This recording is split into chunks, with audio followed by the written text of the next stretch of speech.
Death. It's something we all have to face. Yet in Japan, it's treated in a very unique way. On one hand, it's kind of a taboo topic, something you don't openly talk about. But on the other, death is deeply woven into Japanese culture, traditions, and even daily life. So, how do Japanese people actually think about death? And why is it so different from Western beliefs? Let's dive into it. In Japan, death is a bit of a paradox. It's something people don't want to discuss too much, like you won't hear people casually talking about funeral plans at a dinner party. But at the same time, honoring the dead is a huge part of everyday life. Take the Obon festival, for example. Every summer, Japanese families believe the spirits of their ancestors return to visit. They light lanterns, clean the family grave, and offer food to welcome them back. Then there is Ohigan, a Buddhist tradition where people visit graves during the spring and autumn equinox to pay respects to the dead.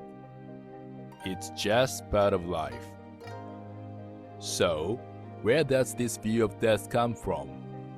Well, it's a mix of Buddhism, Shintoism, and even Confucianism. First, Buddhism. The idea of reincarnation plays a huge role in how Japanese people see death. It's not necessarily the end. It's more like a transition. What you do in this life affects your next one. Then, there is Shintoism, Japan's indigenous religion. In Shinto belief, spirits don't just disappear after death. They become part of nature. That's why you'll find so many shrines and rituals dedicated to keeping the spirits happy. And finally, Confucianism. It emphasized ancestor worship, meaning that even after someone dies, they are still considered part of the family.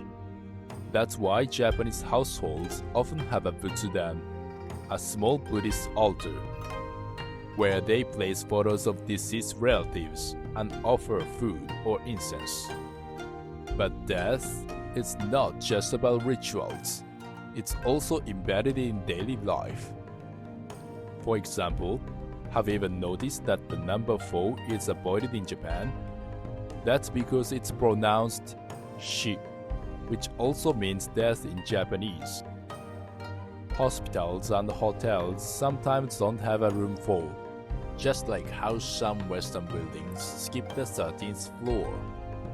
And then there is Yurei, Japanese ghosts. Unlike Western horror stories where ghosts just want revenge, Japanese Yurei are often restless spirits who haven't received the proper funeral. That's why people still perform certain rites to make sure souls can move on peacefully.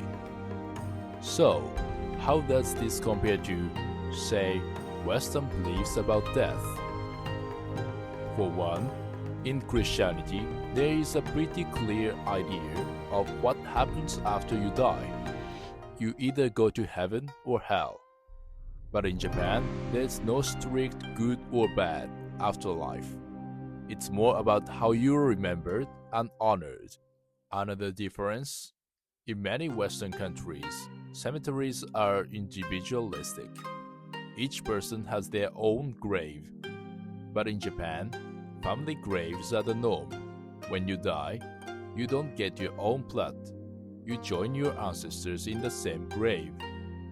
And funerals, in the West, it's often ceremony of closure. But in Japan, it's just the beginning of a long relationship with the dead through yearly memorial services and ongoing rituals. So, in Japan, death is not just an end. It's part of a bigger cycle. It's not something people talk about openly, but it's deeply respected through rituals, family traditions, and cultural beliefs. And that's just scratching the surface.